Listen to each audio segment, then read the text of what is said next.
life happens to you is really what happens.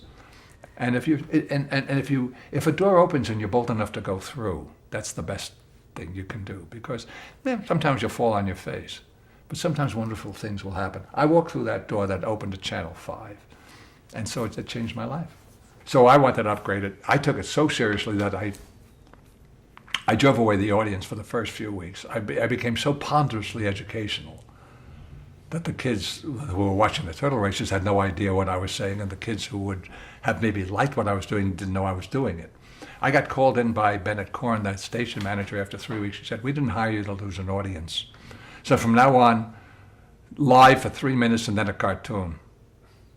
And so over a period of the next 6 months, I gradually understood what the show was about. And the show was about me and the kids, and about exploring those minds, and about getting to see where I could take them without a budget and with, And then the show began to be hugely successful.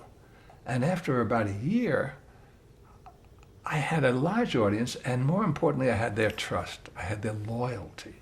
So it began to grow as a show that was known for not talking down to kids, for treating them as individuals instead of just as background noise.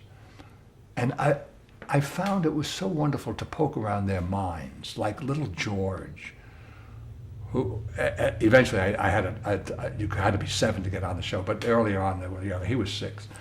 And George was part of the group of young boys who loved to talk about how they hated girls. They were girl-hating clubs. They had girl-hating clubs, I found. And George had just inveighed at great length about why he hated girls.